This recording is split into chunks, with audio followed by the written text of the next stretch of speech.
नाज़रीन, जिस तरह हमने आपको गुज़िश्ता वीडियो में दुनिया में मौजूद पासपोर्ट्स की दर्जाबंदी के हवाले से बताया था, इस वीडियो में we'll follow the same theme. और इस वीडियो में हम आपको दुनिया के एयरपोर्ट्स की दर्जाबंदी के हवाले से बताएंगे। और लेकिन इससे पहले कि हम इस तफसील में जाएं कि ये दर्जाबंदी किस बुनियाद के ऊपर होती है, इसके क्या पैरामीटर्स हैं, हम आपको ये बताएंगे। जो कि बहरहाल एक बड़ी अफसोसनाक बात है कि पाकिस्तान के कोई भी एयरपोर्ट, तीनों एयरपोर्ट इस्लामाबाद, लाहौर, कराची, ये पहले 100 एयरपोर्ट्स की रैंकिंग में फॉल नहीं करते, जबकि हमारे बॉर्डर उस पार इंडिया के अंदर तकरीबन 4 एयरपोर्ट इस दर्जाबंदी में मौजूद है, जिसमें 32वें नंबर पे दिल्ली है, बेंगलुरु है, 48 नंबर पे, 56 नंबर पे हैदराबाद है, 73 नंबर पे मुंबई का एयरपोर्ट और 80th पे गोवा का एयरपोर्ट है। जबकि पाकिस्तान का, जिस तरह मैंने आपको बताया, इस रैंकिंग में कोई एयरपोर्ट नहीं है। जस्ट फॉर इन्फॉर्मेशन, नंबर 1 पे जो एयरपोर्ट है वो सिंगापुर का एयरपोर्ट है। बहुत सारे लोगों को ये शायद मुगालता लगे, चूंकि टर्की का या अमेरिका में बहुत एयरपोर्ट्स हैं, यूके में बहुत एयरपोर्ट्स हैं, ये शायद नंबर 1 पे हो। तो नंबर 1 का जो एयरपोर्ट है वो आपको मैंने बताया सिंगापुर का है। जबकि जो आपका दुबई का एयरपोर्ट है, जो हमारे पाकिस्तानी को बहुत फ्रीक्वेंटली विजिट करने का मौका मिलता है, वो 11वें नंबर पे है। तो इसके साथ अब मैं आपको बताता हूँ कि एयरपोर्ट की दर्जाबंदी किस बुनियाद पर की जाती है, क्या इनके पैरामीटर्स हैं, और ये एयरपोर्ट का क्या बिजनेस, ये गोरख धंधा एयरपोर्ट का क्या है। क्योंकि पाकिस्तान के अंदर, इसके साथ मैं आपने को दूसरा टॉपिक भी इंट्रोड्यूस यहीं पे कराता चलूं, पाकिस्तान के अंदर एयरपोर्ट्स के हवाले से मुख्तलिफ राय पाई जाती है कि फाइनेंशियल क्राइसिस में है, जिसमें केस इन पॉइंट इस्लामाबाद के एयरपोर्ट को कॉस्ट ओवररन्स की वजह से बताया गया कि जी क्राइसिस के अंदर है और इसको हमें प्राइवेटाइज करना पड़ेगा। और यूएई की कंपनी के हवाले से गवर्नमेंट ने, इंटरपोर्ट एक कमेटी ने इसको अप्रूवल दे दी कि यूएई की गवर्नमेंट को एयरपोर्ट के जो एसेट्स हैं और इसकी जो ऑपरेशन है वो ट्रांसफर कर दिया जाए। तो तब भी एक बात जो कही गई वो यही कही गई कि जनाब ये फाइनेंशियल क्राइसिस और ऑपरेशनल क्राइसिस के अंदर है। तो ये चीजें हम सारी एक्सप्लोर करने के लिए हमारे साथ हमारे analyst, president Pakistan civil aviation reporter association मौजूद हैं, तालिब फरीद साहब। तालिब साहब, पहले तो ये बताइएगा, ये जो एयरपोर्ट की रैंकिंग है, ये दर्जाबंदी किस बुनियाद पे होती है, एंड व्हाई इज इट के पासपोर्ट की दर्जाबंदी के वजन पे पाकिस्तान इस दर्जाबंदी के अंदर भी जो आखिर के कई नंबरों पे मौजूद है। रमीज, सबसे पहली बात ये कि फैसिलिटेशन देखी जाती है कि फैसिलिटेट क्या किया जा रहा है, यानी कि डोमेस्टिक और इंटरनेशनल मुसाफिरों को जो है आप क्या सहूलियात जो हैं वो दे रहे हैं। आपने जिस तरह फरमाया कि 100वें लिस्ट में भी पाकिस्तान का नाम नहीं है, तो मेरा ख्याल है कि 150 में भी नहीं होगा, क्योंकि पाकिस्तान के जो एयरपोर्ट्स हैं वो बाज़ ममालिक के रेलवे स्टेशन से भी कमतर हालत में है, अफसोस के साथ कहना पड़ता है। और इसकी बुनियाद फैसिलिटेशन है। बिल्कुल, देखें, जब आप एक लाखों रुपया टिकट खर्च करके एयरपोर्ट जाते हैं और लाखों रुपया पाकिस्तान के जो इदारे हैं जो कलेक्ट करते हैं टैक्स, उनको पे करते हैं, उसके बावजूद आपको वो फर्स्ट क्लास की आप टिकट लेते हैं और आपको जो सहूलियात हैं वो थर्ड क्लास के भी ना मिलें, तो फिर ना सिर्फ मुसाफिरों को चीखना बनता है बल्कि रैंकिंग में भी फ़र्क पड़ता है। रैंकिंग देखी जाती है कि आप एयरपोर्ट पे किन किन सहूलियात को मुसाफिरों को दे रहे हो। यहाँ पे तो हालत ये है कि ऊपर नीचे 2-3 फ़्लाइटें आ जाएँ तो काउंटर की तादाद कम है। लाहौर और कराची एयरपोर्ट पे 2 कन्वेयर बेल्ट हैं यार, यानी कि अगर 2 फ़्लाइटें 400 मुसाफिरों की आ जाए, 800-900 मुसाफिर अगर बेवक्त आ जाता है तो उनको क्लियरेंस होने में, उनके सामान की क्लियरेंस होने में 3 से 4 घंटे लग जाते हैं। इस पे हम थोड़ा तफसील से बाद में आएंगे। मुझे बताइएगा कि एयरपोर्ट की बुनियादी तौर पे जो ऑपरेशंस हैं, ये जो ट्रांसफर किए जा रहे हैं, जो बड़ी खबरों में ये खबरों की जीनत रही कि इस्लामाबाद को जो एयरपोर्ट है वो यूएई गवर्नमेंट को ट्रांसफर किया जा रहा है, तो क्या उसकी बुनियाद जो है वो फाइनेंशियल क्राइसिस है, ऑपरेशनल क्राइसिस है कि क्या है? नहीं, सिर्फ फाइनेंशियल क्राइसिस नहीं है, ऑपरेशनल क्राइसिस भी नहीं कहा जा सकता। अच्छा। इनकी अपनी नाअहली है।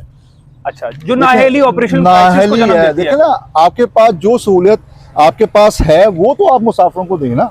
ठीक है, सिविल एविएशन अथॉरिटी हो या पाकिस्तान एयरपोर्ट अथॉरिटी हो, उसके अफसरान मुलाजमीन कितने लाखों में है। अच्छा, जी, 3-3, 4-4, 5-5 लाख तनख्वाह है यार। अगर आप एक चीज जो है, ट्रॉलियां हैं कैरी करने वाली, अब जो एयरपोर्ट डिजाइन किए गए हैं वो उस मद्देनजर रख के क्यों नहीं किए गए यार। पाकिस्तान से आपको पता है डेली तकरीबन 90 से 1 लाख पैसेंजर ट्रेवल करता है, डोमेस्टिक और इंटरनेशनल। ये इस होल्ड योर थॉट में मैं अब इसी तरफ आना चाहूंगा कि जो हमारे एयरपोर्ट्स हैं, अब ग्लोबल एयरपोर्ट्स या Pakistani airports, they function on a similar pattern. तो जो ग्लोबल एयरपोर्ट्स है, जो एयरपोर्ट्स की कमाई का जरिया होता है, वो यूजुअली पार्किंग होती है, लैंडिंग होती है, टर्मिनल है, एरोनॉटिकल है, फिर कंसेशंस हैं, लाउंजेस है, पैसेंजर है, aircraft, fuel and take off and many more. तो अब यहाँ पे हम तालिब भाई को पूछेंगे कि हमारे एयरपोर्ट्स की रेवेन्यू जनरेशन कितनी है और क्यों कर ये जो कमा के बल्कि सोना के अंडा देने वाली मुर्गी है, इसको हम प्राइवेटाइज करने का सोच रहे हैं, और क्या इससे हमारे कुछ स्ट्रेटेजिक इंटरेस्ट जो हैं वो खतरे में नहीं आते? बिल्कुल आते हैं। सबसे बड़ी बात है कि देखें, ये जो कंपनीज आएंगी वो अपनी मर्जी करेंगी ना, वो जो उनके इंस्ट्रूमेंट होंगे, उनके सॉफ्टवेयर, ऑलरेडी हम जो है अमेरिकन, यूरोप और दीगर कंपनियों के सॉफ्टवेयर ही इस्तेमाल कर रहे हैं। लेकिन बात दरअसल ये है कि जो पैसेंजर, मैं फिर वही करूँगा रमीज, जो पैसेंजर जा रहा है, एक पैसेंजर जो इंटरनेशनल ट्रैवल करता है ना, जो मैंने अभी डेटा कलेक्ट किया, उसके मुताबिक जो है वो सिर्फ 12,500 जो डोमेस्टिक है। ये फर्स्ट क्लास का है या इकोनॉमी का? फर्स्ट क्लास 12,500 नहीं, जो डोमेस्टिक को 12,500 रुपए एक्साइज ड्यूटी देता है इंटरनेशनल फ्लाइट का। अगेन ये लोकल फ्लाइट है, डोमेस्टिक फ्लाइट में, ये आप इंटरनेशनल फ्लाइट में आप मुझे बता रहे हैं इकोनॉमी क्लास। हाँ जी। और फर्स्ट क्लास से क्या देता है? 12,500 सिर्फ एक्साइज ड्यूटी देता है। और फर्स्ट क्लास वाला क्या देता है? फर्स्ट क्लास वाला देता है 1,05,000 से लेके 3.5 लाख रुपए तक, जिसमें ये सिर्फ ड्यूटी की मद में जी ड्यूटी की मद में। अगर अज्यूम कर लें कि लाहौर से दुबई की फ्लाइट में अज्यूम कर लेता हूँ, लाहौर से दुबई की फ्लाइट 70,000 रुपए की है, कमाइन या 60,000 रुपीज की है, तो आप ये कह रहे हैं अगर ये इकोनॉमी क्लास की टिकट है उसमें 12,000 रुपया टैक्स होगा, 12,500 रुपए टैक्स होगा। और क्या यही वजह है कि अच्छा, 12,500 सिर्फ ये एक्साइज ड्यूटी है? ये एक्साइज ड्यूटी है। इसके अलावा जो है वो आपने इसके अलावा उन्होंने 1,500 इकोनॉमी क्लास के लिए और 3,000 बिजनेस क्लास के लिए इंफ्रास्ट्रक्चर और सिक्योरिटी की मद में 12,000 जमा 1,500 13,500 आगे आए। अब हम इकोनॉमी क्लास को लेकर चल रहे हैं। अच्छा हाँ जी। अब और उसके अलावा $10 इंटरनेशनल फ्लाइट के पैसेंजर से लेते हैं हम, सिक्योरिटी इंफ्रास्ट्रक्चर टैक्स 13,000 16,500 हो गए। आगे चलिए, ये वो फिगर है जो वो दे रहे हैं। ठीक हो गया। यानी कि जैसी ही आपकी टिकट नहीं, इससे ऊपर भी कोई टैक्सेस आते हैं? इसके देखें, ये टैक्स तो सीधा चला गया डायरेक्ट FBR के अकाउंट में। ठीक हो गया। ठीक है, यानी कि रोजाना वो 5 से 7 अरब रुपया कमा रहे हैं। ठीक हो गया। 5 से 7 अरब रुपया कमा रहे हैं, यानी कि ये वो अमाउंट है जो डायरेक्ट चली जाती है। इसके अलावा जो एयरपोर्ट 5 से 7 अरब लाहौर कराची इस्लामाबाद है? सिर्फ लाहौर? नहीं, मैं इंटरनेशनल की बात कर रहा हूँ, डोमेस्टिक इंटरनेशनल, लाहौर कराची इस्लामाबाद सब तमाम एयरपोर्ट से। ठीक है। तमाम टोटल इनकी कमाई वैसे क्या है? सर देखें, इस वक्त जो है ना तकरीबन $1.25 अरब से लेके $1.5 अरब तक की है। $1.25 अरब से $1.5 अरब हम कमा रहे हैं एयरपोर्ट्स में इन मुख्तलिफ टैक्सेस की मदद में। उसमें लैंडिंग है, उसमें टेक ऑफ चार्जेस हैं, उसमें थोड़ा एक्सप्लेन करें। ये जो जहाज आसमान में हम देखते हैं, जिसकी हम कभी कभार ये धुएं को देख के अंदाजा लगाते हैं, अच्छा ये बहुत हाइट पे होगा और इस डायरेक्शन में जा रहा है, उस डायरेक्शन में, जिस तरह छोटे बच्चे मुंह के हवा की तरफ मुंह करके एयरपोर्ट्स के हवाले से, जहाजों के हवाले से स्पेकुलेट करते हैं, थोड़ा बताएं कि क्या इनके भी कुछ चार्जेस हैं? जी, इसमें ना जैसा जहाज जो पाकिस्तान की फजाई हदूद में दाखिल होता है ना, तो 35 मिनट से लेके 1.5 घंटे तक पाकिस्तान की फजाई हदूद में रहता है। ठीक है। और ये जो ट्रांजिट वाला जहाज है, हाँ, जितने भी तकरीबन 1100 साढ़े 1100 जहाज जो हैं वो ठीक हो गया। ट्रेन आ रही है, लेकिन ट्रेन के साथ हम थोड़ा सा ब्रेक लेंगे ताकि ट्रेन जो है रुक जाए। साथ ट्रेन गुजरने के मनाज़िर भी देखिए। अब ट्रेन जिस तरह ही गुजरती है, we will resume this video. This is going to be one uncut video, इसलिए हम इस वीडियो को तोड़ेंगे नहीं। और अब चूंकि ट्रेन गुजर चुकी है, तो मैं आपको बताऊं, ये जो फिजा में आप जहाज देखते हैं जिससे पाकिस्तान को किसी एक डेस्टिनेशन से दूसरे डेस्टिनेशन की जानिब क्रॉस करना होता है, उसके चार्जेस क्या है बताइएगा? सर पर किलोमीटर जो है ना, हम $1 से लेके $1.25 तक चार्ज करते हैं उसके वेट के हिसाब से। 1 किलोमीटर पर किलोमीटर या पर केजी? पर किलोमीटर। पाकिस्तान की फजाई दूध में जैसे ही त्यारा कोई भी हो, चाहे वो पैसेंजर हो, चाहे वो कार्गो हो, कोई भी त्यारा होगा, उसके वेट के हिसाब से, एक तो वो वेट के हिसाब से, दूसरा पर किलोमीटर हमने जो मिनिमम आता है वो 58 पैनी से लेके $1.25 तक हम चार्ज करते हैं।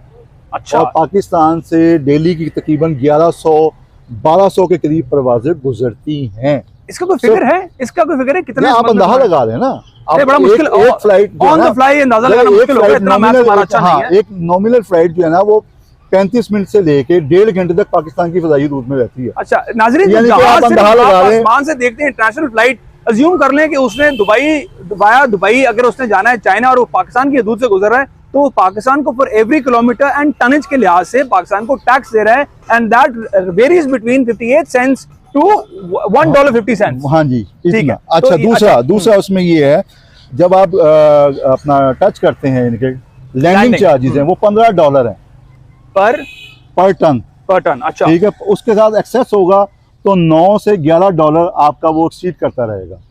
अच्छा, और टेक ऑफ चार्जेस भी हैं। कुछ 40 टन के होते हैं, कुछ 50 टन के, कोई 120 टन का, कोई 150, कोई 400 टन के भी जहाज होते हैं। है ना, वो वेरी करता है ना। यानी कि आपकी आमदनी जो मैंने रफली कैलकुलेट की है इन टैक्सेस के ऊपर, ठीक है ना, वो तकरीबन 5 से 7 अरब रुपया डेली की बनती है सिविल एविएशन पाकिस्तान एयरपोर्ट। 5 से 7 अरब को अगर हम साल पे लेकर जाएं तो कितना बनेगा सर? अब अंदाजा लगा लें, अरबों में बन जाती, वही 1.5 अरब डॉलर, खरबों चली जाएगी, 120, यानी कि 150-200 अरब रुपया मामूली बात है यार। पर अगर 5 अरब रोज का बना रहे हैं और 365 पे उसको मल्टीप्लाई करें, हाँ, तो ये तो तकरीबन 1 खरब के करीब करीब जाना चाहिए। तो वही आप डॉलर कितने का है सर? 282-80 का ना, तो आप एक 1.26 बिलियन डॉलर को मल्टीप्लाई कर लें, कितना इसमें वेरिएशन होती रहती है। अच्छा, अब जिस तरह हज फ्लाइटें शुरू हुई हैं, उम्रा का सीजन शुरू हो जाएगा, अनलिमिटेड आपको सऊदी एयरलाइन की अनलिमिटेड परवाजें हैं पाकिस्तान में। एमिरेट्स की जो है वो तकरीबन 300 परवाजें हैं वीकली तमाम पाकिस्तान के एयरपोर्ट से। अब देखना, आपका लाहौर है, कराची है, फैसलाबाद, अब सिर्फ मैं इस्लामाबाद पे आना चाहूंगा। इस्लामाबाद एयरपोर्ट को प्राइवेटाइज क्यों किया गया? पहले ये कहा गया कि ये एयरपोर्ट नया बन गया है, फिर इसके हवाले से बात है कि जी एयरपोर्ट जो है हुक्मरानों के खानदान रिश्तेदारों ने बनाया है, इसलिए क्वालिटी के बहुत सारे कट्स हुए हैं। जब वो खुला तो फिर हमने देखा कि बारिश हुई है, उसकी रूफ कोलैप्सेस हो रही हैं, वो जो एक फॉल सीलिंग बनी है वो कर रही है, सो फोर्थ। वो बोला गया ऑपरेशनल क्राइसिस है। क्या हुआ इस्लामाबाद की असल कहानी क्या है? नाकिस मटेरियल इस्तेमाल किया गया था और उसमें लॉस भी हुआ है। ऑडिट पहले भी बने हुए हैं, तकरीबन 200। वो बनाया कैसे था? बनाया कैसे था? सब बनाया कंस्ट्रक्शन में था, कंस्ट्रक्शन कंपनियां थी, कंस्ट्रक्शन कंपनी बनाई, कंपनियां थी, जिसमें ये इनका नाम भी आया था, नवाज शरीफ फैमिली के करीबी समधी को कहते हैं, उनका भी नाम था। और बड़े ऐसे लोग हैं जो समधी लोग कहते हैं, वो है नहीं है, लेकिन अब ये तो ऑडिट रिपोर्ट भी आ चुकी है। और साठ डाल जो डिप्टी प्राइम मिनिस्टर, तो ये क्या अपने समधी से बनवाने की पादाश में प्राइवेटाइज किया गया? क्या हुआ? मैं वही तो जानना चाह रहा हूं, मुद्दा क्या है?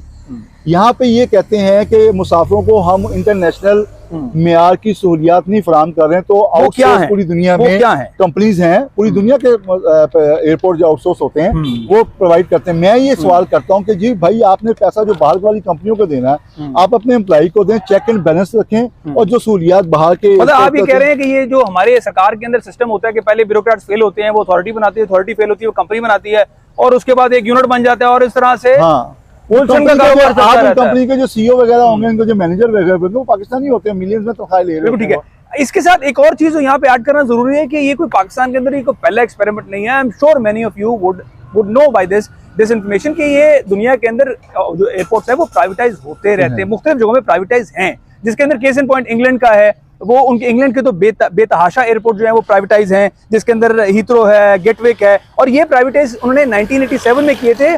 ब्रिटिश एयरपोर्ट अथॉरिटी एक बना के, एक प्राइवेट एंटिटी बना के उनको हैंडओवर कर दिए। फिर उसके बाद Mexico, Australia and other countries, many other countries including India में बहुत सारे एयरपोर्ट्स प्राइवेट हैं। मलेशिया फायदा नुकसान क्या है इसका? सर देखिए, मैं ये कहता हूँ कि जब आप इतना रेवेन्यू जनरेट कर रहे हैं ना, ये सोने की चिड़िया है, लोगों को नजर आता है ना, आप कमा के दे रहे हैं, कमाऊ पूत है ये पाकिस्तान सिविल एविएशन इदारा, कमाऊ पूत है, कमा के दे रहा है, डॉलरों में कमा के दे रहा है, रुपीज में नहीं, डॉलरों में कमा के दे रहा है आपको। यानी कि पाकिस्तान में फ्लाइट आ रही है, पाकिस्तान से जा रही है, फजा आपकी इस्तेमाल हो रही है, तमाम पांचों उंगलियां सब कुछ कढ़ाई में है। तो आप उसको देखें, आप एक बॉडी बनाएं, कमेटी बनाएं, जो विजिलेंस है बनी हुई है, वो देखें सहूलियात क्या क्या है। अब जब ये एयरपोर्ट डिजाइन किया जा रहा था, लाहौर एयरपोर्ट हो गया, कराची, ये लाहौर एयरपोर्ट के ऊपर नाज़रीन मैं एक जरूरी सवाल ये करना चाहूंगा। लाहौर में अगर आप एयरपोर्ट पे जाएं तो ऐसा लगता है कि वो आपने सड़कें बना दी हैं, तो अल्लाह माफ करे, नाउजुबिल्लाह, तवाफ की नियत से सड़क पे गाड़ी घूम ही जाती है, घूम ही जाती है। लेकिन जब आप एयरपोर्ट की एंट्रेंस पे जाते हैं और वहाँ 3 फ्लाइट लैंड कर जाएं,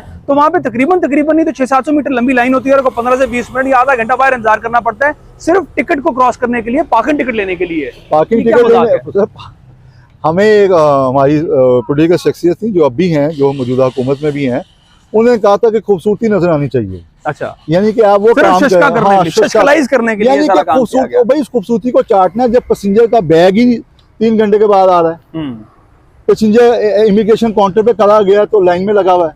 अच्छा, इमिग्रेशन काउंटर हमारे पास 4 मेरा ख्याल है, 5 कर दिए, 5 कर दिए होंगे, और बढ़ा रहे हैं। बहुत होता है, क्या वजह? सर उसकी वजह यही है ना, एक तो देखें, अब लोग जो है ना आई कॉन्टेक्ट पे जा रहे हैं, ठीक है ना, हम ई पासपोर्ट तो बनाना शुरू कर दिया, ई गेट्स अभी तक नहीं लग रहे। ई गेट्स लगने से कि आपका यानी कि बायोमेट्रिक और आप फिजिकली आप मुआयना करें।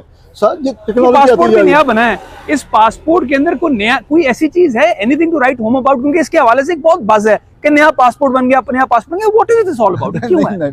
नया पासपोर्ट देखें जी, सिक्योरिटी फीचर जो है वो तब्दील होते रहते हैं, टेक्नोलॉजी आ रही है और पाकिस्तान में इज इट सिक्योरिटी फीचर या वो माँ बाप का नाम? जी बिल्कुल, एक दो केसेस ऐसे हुए थे कि कुछ केसेस ऐसे हुए थे कि जिन्होंने दूसरी शादी कर ली और वो फिर तलाक हो गई, तो वो अपने बच्चों का पासपोर्ट बनवाया, फादर ले गया, तो माँ ने कंप्लेंट कर दी कि जी मेरे से बगैर पूछे। सिक्योरिटी फीचर क्या है? इसलिए सिक्योरिटी फीचर उसमें जाहिर बात है, जो नई नई टेक्नोलॉजी आती जा रही है उसमें सिक्योरिटी फीचर जो है वो ऐड ऑन होते रहते हैं। हमारे शनाख्ती कार्ड में भी एक अच्छा प्रोसेस है, हम इसको अप्रिशिएट करना चाहिए कि आप दुनिया के साथ जो है कंपेयर करें, क्योंकि आपके जाली पासपोर्ट बहुत बन जाते थे और खासतौर पर अफगानिस्तान के। अच्छा, एक सोशल मीडिया पे बहुत एक गुफ्तगू चली है, क्या ये इजराइल के हवाले से न्यूट्रल हो गया? नहीं, अभी कोई ऐसा नहीं है, एज इट इज ही है सब। उसमें आपके चारों सूबाई जो है ना सूबे हैं, उनकी शनाख्त एक पेज है जिसके अंदर वो जिस तरह हमारे अक्सर लोगों में भी नजर आती है, और वो भी लैंडमार्क्स उसके अंदर मौजूद है, वो दे रहे हैं। और सबसे बड़ा सिक्योरिटी ऐसा था, सिक्योरिटी फीचर्स का,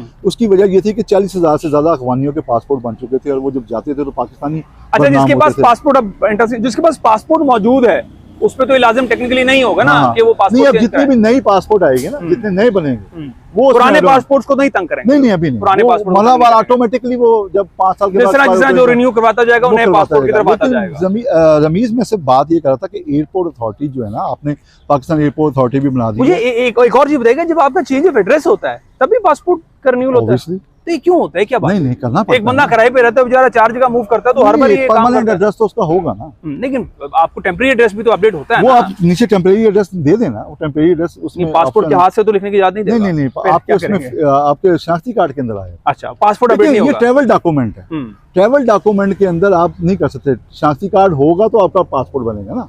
नहीं, मैं सिर्फ ये कह रहा हूँ कि एक बंदा अपना आईडी कार्ड जब चेंज करवाता है जाके, डज इट रिक्विजिट कि अब अपने साथ पासपोर्ट भी अपडेट करवाना है? जी बिल्कुल, तो अगर उसने अपना एड्रेस चेंज किया तो फिर तो नया सिरे से कट्टा खुल गया। नए पैसे दो, 7,000 रुपए दो, 8,000 दो, 10,000 करो, तालिब भाई को फोन करो, जल्दी पासपोर्ट। इसमें यही कहा गया है कि इसमें भी एक ऑप्शन दी जाए कि जिसमें टेम्परेरी कोई एड्रेस जो है वो मेंशन हुए, वो परमानेंट एड्रेस भी ये इसके अंदर है नए वाले। अब कहा गया, देखें उसमें अभी भी कहा गया यार, देखें करेंगे, ये तो हुकूमत पे मुनहसर है यार। क्या आपको देखें, हुकूमत आप जब से उठा के देख लें, जो भी हुकूमत आई है उसने आवाम के मफादात को ख्याल सामने रख के नहीं डिज़ाइन किए, चाहे वो एयरपोर्ट हो, चाहे रेलवे स्टेशन हो, चाहे एयरलाइन हो, कुछ भी हो, उन्होंने अपने मफादात को सामने रख के जो है प्रोजेक्ट डिज़ाइन होते हैं और बनते हैं। आवाम का तो उसमें आवाम तो आपको ही पता, आपने भी ट्रैवल किया है, अब क्या हाल होता है लाहौर का। चलो जी, लाहौर तो 20 साल 22 साल पुराना है, कराची भी पुराना है, इस्लामाबाद तो आपने नया बनाया था ना, तो आपने इस्लामाबाद में वो की चीज़ें क्यों नहीं रखी? अच्छा, वैसे कराची एयरपोर्ट पे जाकर तो एयरपोर्ट की फील ही नहीं आती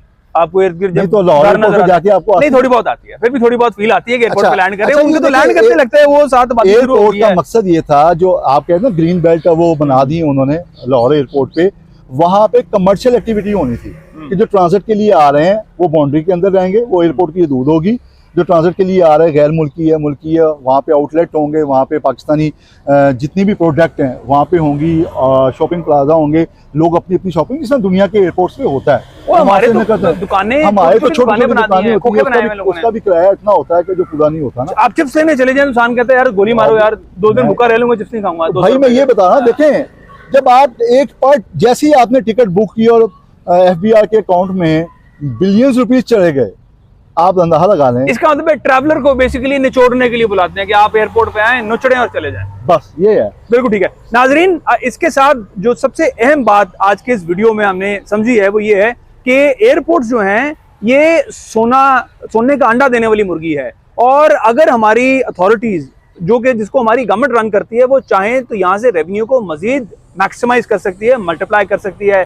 इसमें प्राइवेटाइजेशन की जो काविश है वो किस तरह से पैन आउट करती है, that will be for the time to tell. लेकिन टिल द टाइम गवर्नमेंट जो है ये कोई फैसला नहीं करती कि स्ट्रेटेजिक इंटरेस्ट उनके कोई हैम्पर होते हैं या नहीं होते हैं, तब तक एटलीस्ट जो लोग वहां पे बैठे हैं, जिन लोगों की जिम्मेदारी है कि एयरपोर्ट की जो फैसिलिटीज है उनको बेहतर करे, लोगों को वहां पे जो है उनके लिए फैसिलिटेशन काउंटर्स बनाए जाए, उनको तंगी ना हो, उनको एजुकेट करे, उनके लिए कोई ग्रूमिंग करे, ताकि आवाम को अपने एयरपोर्ट पे आके शर्मिंदगी ना हो।